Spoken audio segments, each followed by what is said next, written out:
بسم الله الرحمن الرحیم. د حریت رادیو عزتمن اوریدونکو او د ورزش خبرونې درنو مینوالو، هیله ده چې تاسو به روغ وئ، د ژوند چارې به مو په خیر وي او دغه د پنجشنبې ورځ به مو هم په خیر سره راپیل کړې وي. د ورزش خبرونه پیل شوه، بیا هم زه روحاني درته هرکلی کوم. درنو اوریدونکو، په یاده خبرونه کې موږ تاسو ته ورزشي خبرونه راپورونه ترتیبوو. همدارنګه د افغانستان نه ورهاخوا وګورو چې نور په ورزش ډګر کې او د ورزش په نړۍ کې څه ترسره کیدونکي دي.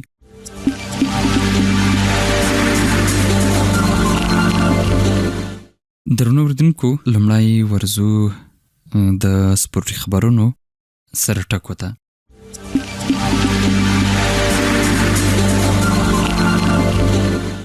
د افغانستان او کوربه هندوستان ترمنځ د 53 ورځو لوبو سریز د راتلونکي شنبې په ورځ پیلیږي.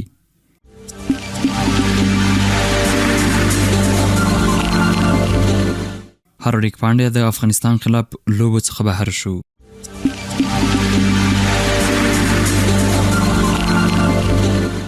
کندوز کې د 4 ولایتونو کورشکارانو ترمنځ د کورش دوستانه سیالۍ وشوې.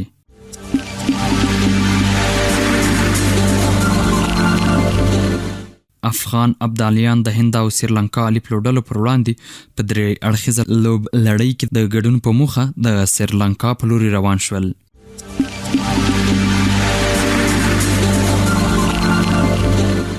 د افغانستان او هندستان د کرکټ ملي لوبډلو ترمنځ د ټیسټ لوبې 15 ورځنۍ سیالۍ په 3 ورځو کې پای ته ورسېدې.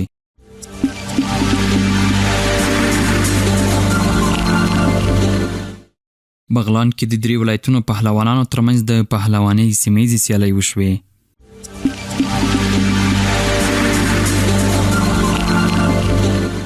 کابل کې د 80 ورزشکارانو ترمنځ د وشو ټاکنیزې سیالۍ پیل شوې.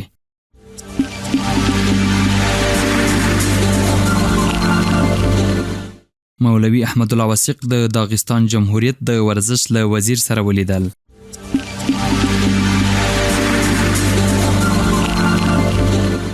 د فوټبال ملي لوبډلې پاکستان ته سیالۍ بایلوده.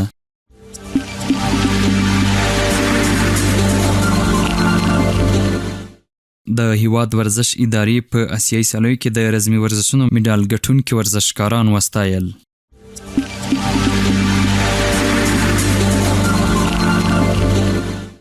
د هاندبال ملي لوبډله د جنوبي اسیا چیلنج کپ سیالیو کې د ګډون په موخه بنګلادیش ته ولاړه.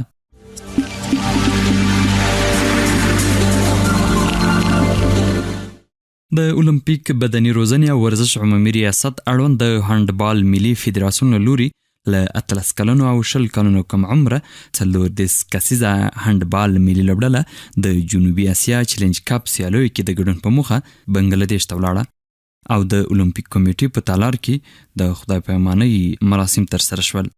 د خدای پامانۍ په دغه مراسمو کې د اولمپیک بدني روزنې او ورزش عمومي ریاست فني او مسلکي مرستیال حافظ احمد جان زدران، د اولمپیک چارو رئیس داد محمد پایندختري، د هاندبال ملي فدراسیون رئیس هدایت الله کموال او د هاندبال ملي لوبډلو ورزشکارانو ګډون کړی و. په دغه مراسمو کې د ورزش ادارې فني او مسلکي مرستیال حافظ احمد جان زدران د ښه راغلاست ترڅنګ زیاته کړه د خوښۍ ځای ده چې د نورو فدراسیونونو په څیر د هاندبال ملي فدراسیون د افغانستان په نمایندګۍ د نړیوالو سیالیو لپاره بهر ته ځي او تمه لرو چې د افغانستان لپاره ښې لاسته راوړنې ولرئ.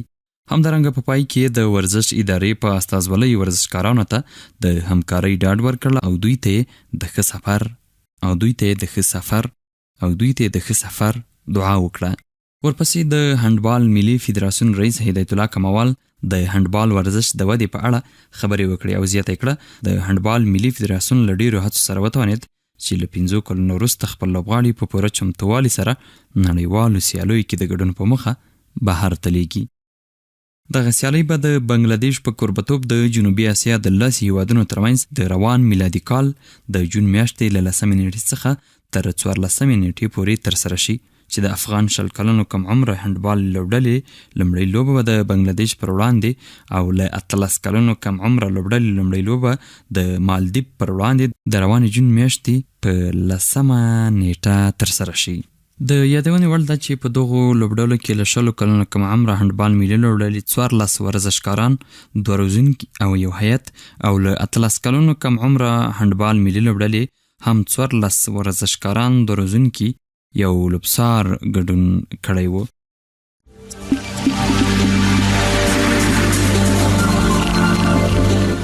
د هیواد ورزش ادارې په اسیایي سیالیو کې د رزمي ورزشونو میډال ګټونکي ورزشکاران وستایل. د اولمپیک بدني روزنې او ورزش عمومي ریاست د ازبکستان په کوربتوب د رزمي ورزشونو اسیایي سیالیو ته د لارموندنې 4م پړاو او نویو ځوانانو اسیایي سیالیو کې میډال ګټونکي ورزشکاران د اولمپیک ملي کمیټې د غونډو په تالار کې د یوې ځانګړې غونډې په ترڅ کې د ډالیو په ورکړې سره وستایل. په دغه ستاین غونډه کې د هیواد ورزش ادارې فني او مسلکي مرستیال حافظ احمد جان زدران، د ادارې د رهبري غړو، د اسلامي امارت مرستیال ویان ملا حمدالله فطرت، د کورنۍ چارو وزارت ویان مفتي عبدالمتین قانی، د رزمي ورزشونو ملي فدراسیون رئیس عبدالواسع قیومي د رهبري غړو او یو شمیر ورزشکارانو ګډون کړی و. یا د ستاین غونډې ته د وینا پر مهال د هیواد ورزش ادارې د اولمپیک چارو رئیس داد محمد پاینده اختري ویل خوښ یم چې یو ځل بیا داسې یوې غونډې شاهد یم او زیاته کړه چې افغان ورزشکارانو په ډیرو کم امکاناتو سره سترې لاسته راوړنې لرلې دي چې دغه کړنو یې نړیوال هم حیران کړي دي. دغه راز د اسلامي امارت مرستیال ویان ملا حمدالله فطرت وویل د ویاړ ځای دی چې زموږ ورزشکاران او ځوانان په نړیواله کچه میډالونه او افتخارات ګټي او زیاته کړه چې ورزشکاران باید نور هم کوښښ وکړي ترڅو په نړیوالو میدانونو کې د افغانستان ښه استازولي وکړي.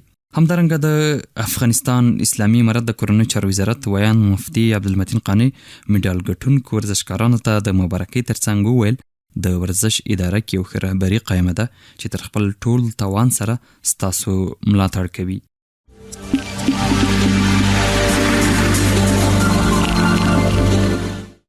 بیا هم درنو اوریدونکو، په دغه برخه کې د افغانستان اسلامي امارت د مرستیال ویان ملا حمدالله فطرت او د افغانستان اسلامي امارت د کورنۍ چارو وزارت ویان د مفتي عبدالمتین قانی خبرې اترې اورو. د فخر او د ویاړ ځای ده چې زموږ ځوانان ورزشکاران او د ورزش اتلان مو پرله پسې د نړۍ په ورزشي رویدادونو کې اتلولي او افتخارات په خپل نامه کوي او میډالونه ګټي. تر هر څه اول د ازبکستان هیواد راستنه شوو قدرمنو ورزشکارانو او قهرمانانو ته د دې دغه میډالونو تبریکي وایم او په دوهم قدم کې د ورزش ادارې محترم مشرانو ته د تبریکي ترڅنګ دا در کوم چې په کم او محدود امکاناتو وکولای شوی د ورزش اداره په پښو ودرې ورزشکاران حمایت کړي او د تیر کال په جریان کې موږ وکتل د ورزش ادارې مختلفو فدراسیونونو لکه د رزمي ورزشونو ترڅنګ د فوټبال او فوټسال او نورو فدراسیونونو کې د پاموړ لاسته راوړنې درلودې، میډالونه ګټلي او دا یو د پاموړ پرمختګ دا باید ستاینه او قدرداني وکړو. ورزش لکه څنګه چې دلته مشرانو اختري صاحب یادونه وکړه، سالم عقل په سالم بدن کې وي او ورزش د سلامتیا د روغتیا په برخه کې یو مهم فکتور ده او ځوانان چې په پراخه کچه او دلته موږ ګورو مختلف فدراسیونونه موجود دي او په ټولو فدراسیونونو کې ځوانان مصروف دي او د شوق له مخې د جذبې له مخې د ورزشونه کوي، خپل صحت تضمینوي او دغه ترڅنګ په نړیوالو لوبو او رویدادونو کې برخه اخلي او افتخارات راوړي. دا د دې څرګندونه کوي چې د ورزش اداره او په ټوله کې اسلامي امارت د ورزشکارانو ترڅنګ ولاړ ده، د هغوی حمایت کوي او هغوی ته په بېلابېلو برخو کې اسانتیاوې رامنځته کوي او هغوی ته زمینه مساعده کوي چې د هیواد په نمایندګي په نړیوالو لوبو کې شرکت وکړي او ښه کارکردګي ترسره کړي. دغه راز لکه څنګه چې دا نن موږ شاهدان یو چې یو شمېر ورزشکارانو میډالونه ګټلي دي، لا هم ورزشکاران باید خپلو اړوندو برخو کې خپل ظرفیتونه لوړ کړي، کوشش وکړي ترڅو د افغانستان نوم رالوړ کړي او دغه ځوانان چې نورو هیوادو ته د لوبو په نیت چې دوی د افغانستان د خلکو نمایندګي کوي او دوی به دلته ښه نمایندګي وکړي. او د ورزش یو داسې ژبه ده، د ورزش له طریقه او د ورزشکارانو لاري د افغانانو پیغام تر نړیوالو میدانونو رسوي. نو موږ هیله امید دا ده چې د ورزش اداره لا هم د ورزشکارانو پوره حمایت وکړي او کومې ستونزې چې دوی لري د هغو په حل کولو کې ورسره مرسته وکړي. له تاسو ورزشکارانو سره ټول د هیواد ټول وګړي در سره دي، ټول نظام مو تر څنګ ولاړ ده، همدغسې بریالي او کامیاب اوسئ. من شما مشاهده میکنیم که در سای مختلفی و نمایندگی این ملت و این نظام الحمدلله جوانای خوبی را داریم که انعکاس و نمایندگی خوبی از غیرت و شهامت و اخلاق خوب از همه چیز افغانا در استیج‌های بین‌المللی الحمدلله جوانای ما شما نمایندگی خوبی کردند و نتیجه‌ای بوده که قهرمانی به دست ما شما آمده و امارت اسلامی افغانستان همیشه در شک نیست که حمایت شما را کرده و چیزی که در توانش هست خواهند نمود و مهمتر از او یک رهبری بسیار خوبی در اداره تربیت بدنی قرار داره که الحمدلله شفقت دارن سری ورزشکارا، حمایت میکنن، چیزی که در توان باشه دریغ نمیکنن. ما نتیجه رهبریت سالم اداره تربیت بدنی و المپیک افغانستان را نتیجهش الحمدلله میبینیم که در استیج‌های بین‌المللی در مسابقات آسیایی، المپیکی، جهانی در بخش‌های مختلف الحمدلله دستاوردهایی داریم که امروز نام ملت افغانستان و این ملت با تاریخ و با تمدن الحمدلله در هر جای عرضه میشه و ارزندام میشه و در شرایطی که امارت اسلامی افغانستان خوب است با کشورهای همسایه یک ارتباط خوبی داریم و ما کوشش میکنیم سیاست خارجی امارت متوازن باشه، اقتصاد محور باشه، ساخت و ساز با کشورها باشه، تعامل اقتصادی باشه، ولی با وجود از او یک چیزی مشکلات ها هست. ولی تنها ورزش است که الحمدلله دیپلماسی ورزشی را در همه دنیا الحمدلله مطرح کرده و نمایندگی مردم را کرده. ما الحمدلله در اداره تربیت بدنی جناب وثیق صاحب که واقعا یک شخصیت مؤثر است، جناب حافظ محترم، جناب اختری صاحب که واقعا همیشه صحبتایشان واقع بینانه بوده و جناب رحمانی صاحب بزرگوار و جناب اتل صاحب و دیگر بزرگوارایی که در اداره هستند، رؤسای فدراسیون، ما که تا جایی که بسیار یک ارتباط خوبی داریم اکثر با فدراسیون رئیسا و مسئولین ورزشی بسیار یک ارتباط تنگاتنگ داریم. دیگه الحمدلله رویداد اخیری که در سطح همه کشورهای آسیایی یک چیزی قابل ذکر می‌دارم چون ورزشکارای عزیز و محترم تشریف فرما هستند.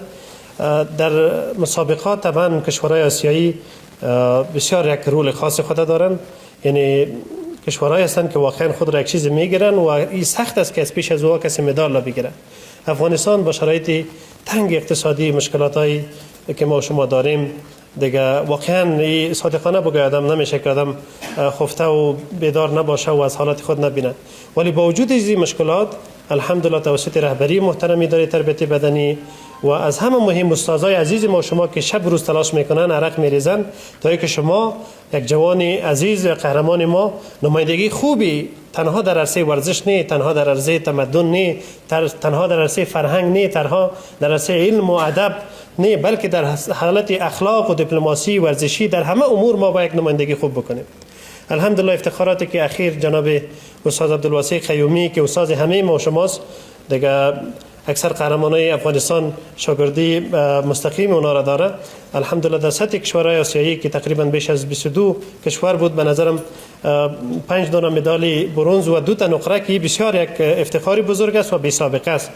ما به همه ملت افغانستان مخصوصا اداره محترم تربیت بدنی و استادای محترم رئیس فدراسیون جناب استاد و به همه قهرمانای عزیز تبریک و تهنیت عرض می‌دارم، مخصوصا آن قهرمانایی که این مدال را از آن مردم افغانستان و تاج برای مردم افغانستان برگرداندم. و مهمتر از این مدال ها که کشورهای آسیایی طبعا تلاش میکنن مصارف اونا را ارزیابی کرده شود، اونا چقدر وقت سر از این مصرف میکنن، چقدر یک توجهی خاص فرش میشه. این فکر کو ورزشکارای ما امروز استاد پیاده این فکر کو از طریق زمینی رفتن تا هوایی براشون مشکلات بوده، مساعد نشده.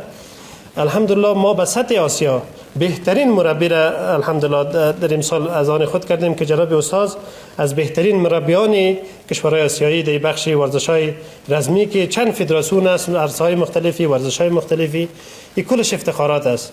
دیگه ما افتخارات را از آن خود میدانیم. امارت اسلامی افغانستان در حمایت شماست، ارگان‌های امنیتی سراسر در خدمت شماست و کوشش بکنیم بخیر که نمایندگی این جامعه مبارک را و این جغرافی مقدس را و این مردم خوب را که سراسر همه عرصا که سیر میکنیم افتخارات است، سراسر ما الحمدلله تاریخ بسیار خوب داریم، تمدن خوب داریم، باید همین رقم یک نمایندگی شود. ولی با وجود مشکلات اقتصادی دیگه الحمدلله اداره تربیت بدنی امارت اسلامی افغانستان یک رهبریت و شفقت سالم کرده که امروز نتیجهش ما اگر از هر عرصه که بحث کنیم دیگه نام خدا افتخارات زیاد است، قابل بحث نیست. ما بسط آسیا الحمدلله نام خدا داریم، حتی بسط دنیا. دیگه بهترین مربیگری را به جناب استاد قیومی بزرگوار و به قهرمانای عزیز که مدال آوردن و به اداره تربیت بدنی تبریک و تهنیت عرض می‌دارم. به آرزوی موفقیت بیشتر و بهتر شما ان شاء الله امیدوار هستم که در میدان‌های مختلفی نمایندگی خوب ملت عزیز افغانستان را بکنین با نمو شیوه با نمو جزئیاتی که قبلا عرض کردم. در همه عرصه‌ها باید نمایندگی خوب بکنین. بازم تبریک به همه باشه، مخصوصا به قهرمانان و جناب استاد و السلام علیکم و رحمت الله و برکاته.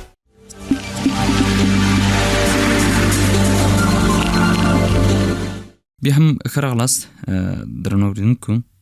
د رزمي ورزشونو آسیایي سیالیو ته د لارمدنې څلورم پړاو کې 14 افغان ورزشکارانو 4 روزونکو او یو پلاوي ګډون کړی وو چې له ډلې سمیع الله حمیدي د سپینو زرو مډال، جلالي، واصل مردان، احمدضیاء ایماق او پرویز کاپیساوال د برونزو مډالونه ترلاسه کړل. دغه راز د نوي ځوانانو آسیایي سیالیو کې بیا 15 ورزشکارانو یو روزونکي او یو پلاوي ګډون کړی وو چې روحید ستانکزي پکې د سپینو زرو مډال او محمد قاسمي پکې د برونزو مډال ګټونکی شو. په ټوله کې له یادو سیالیو څخه افغان ورزشکارانو 2 د سپینو زرو مډالونه او 15 د برونزو مډالونه ترلاسه کړل.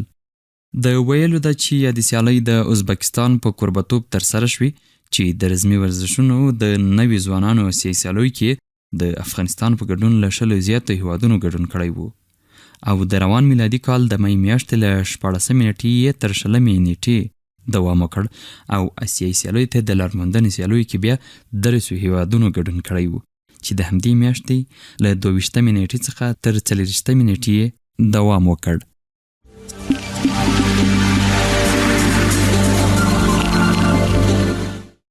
بیا هم ښه راغلاست. ورزو بل ورزشي خبر ته د فوټبال ملي لوبډلې پاکستان ته سیالي بایلو ده.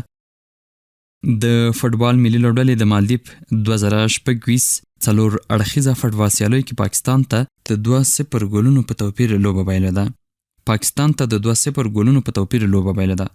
افغان ملي لوبډلې له دې وړاندې په یادو سیالیو کې 2 لوبې ترسره کړې وې چې لومړۍ لوبه یې له کوربا مالدیپ لوبډلې ګټلې وه او دویمه لوبه یې د بنګلادیش لوبډلې سره مساوي کړې وه. په یادې پایلې سره که چېرته مالدیپ لوبډله په خپل راتلونکي لوبه کې بنګلادیش سره لوبه مساوي کړي او یا یې ماته کړي نو افغان لوبډله به د دغه سیالیو پایلوبې ته ولاړه شي. دغه سیالۍ د مالدیف هیواد په کوربتوب د افغانستان، مالدیف، بنګلادیش او پاکستان په ګډون د روانې میلادي میاشتې پر لومړۍ نیټه پیل شوې او د همدې میاشتې تر 10 نیټې به دوام وکړي.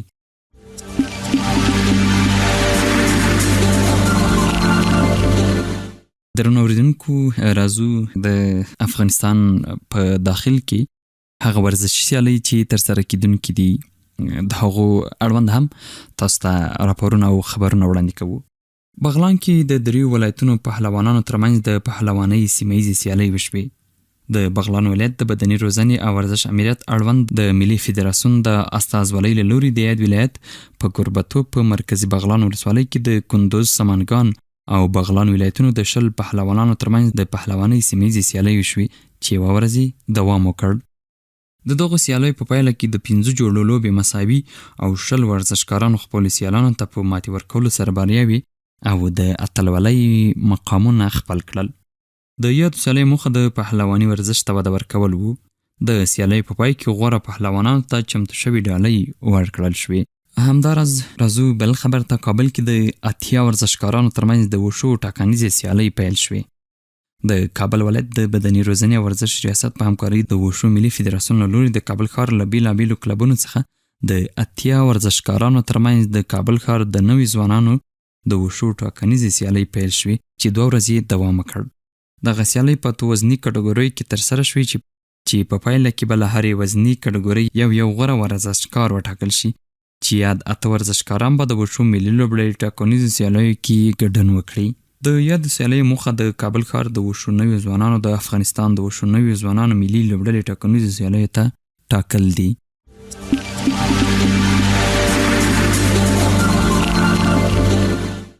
مولوي احمد الله وثیق د داغستان جمهوریت د ورزش له وزیر سره ولیدل. د اولمپیک بدني روزنې او ورزش عمومي رئیس مولوي احمد الله وثیق د پیټرزبورګ د نړیوال اقتصادي فورم په څنډه کې د داغستان جمهوریت د ورزش له وزیر ښاغلي ساجد سره ولیدل او پر دوه اړخیزو ورزشي اړیکو او همکاریو یې خبرې وکړې. د داغستان د ورزش وزیر ښاغلي ساجد په خبرو کې څرګنده کړه چې دوی به د ځینو وروستو ورزشکاران افغانستان ته ولېږي تر څو له افغان ورزشکارانو سره ګډ تمرینات ترسره کړي او د ظرفیت لوړولو په موخه دوستانه سیالۍ هم ولري.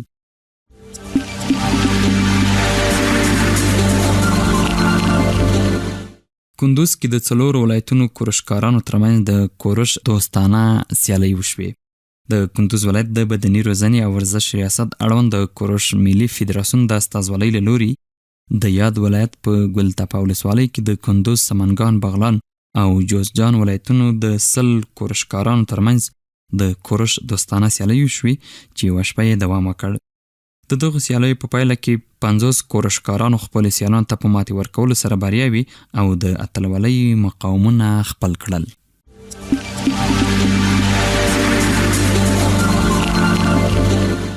درنو اوریدونکو، راځو د افغانستان او هندۍ ملي لوبډلې ترمنځ پر ټیسټ لوبې هم تاسو ته بشپړ جزئیات وړاندې کوو.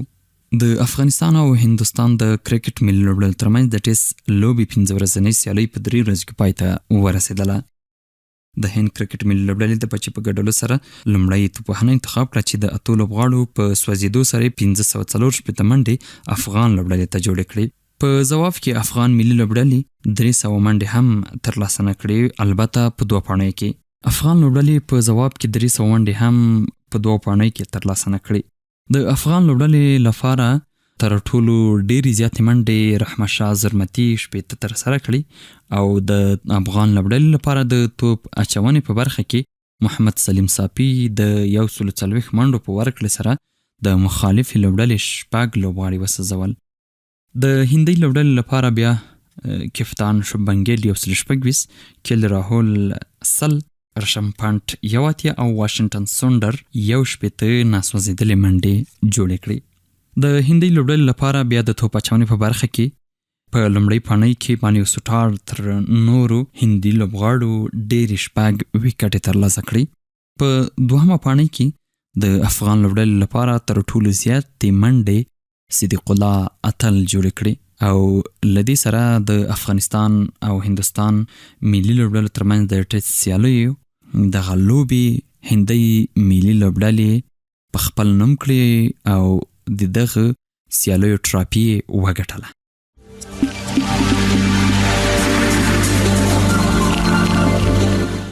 افغان ابدالیان د هند او سریلانکا الف لوبډلو پر وړاندې په 3 اړخیزه لوبلړۍ کې د ګډون په موخه د سریلانکا په لور روان شول.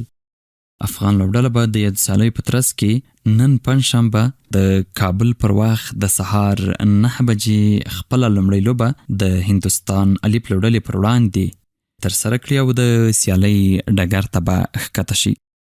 یا د لوبې د کابل پر وخت 9 بجې ترسره کیږي د سهار، چې د شمشاد تلویزیون پر پرده یې تاسو کتلی شئ. راځو بل خبر ته. د افغانستان او کوربه هندوستان ترمنځ د 53 ورځو لوبو سریز د راتلونکي شنبې په ورځ پیلیږي. دغه لوبې د افغانستان پر وخت د غرمې پر 12 بجو پیلیږي او آریانا ټلویزیون یې په ژوندۍ بڼه خپروي.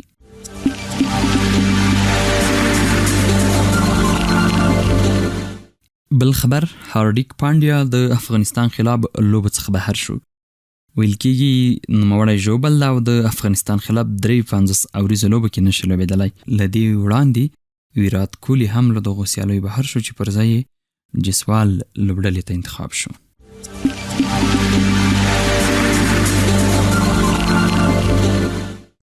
د حریت راډیو درنو اوریدونکو او د ورزش خپرونې درنو مینوالو، د نن ورځې خپرونه پر همدې ځای پای ته رسوو. ما روحاني ته اجازه راکړئ ترڅو چې موږ ستاسو لپاره په یوې بلې ورزشي خپرونه کې حاضرېږو. تاسو ټول بخښونکي رب ته سپارو. هر چیرې چې یاست خوښ او خوشحاله اوسئ.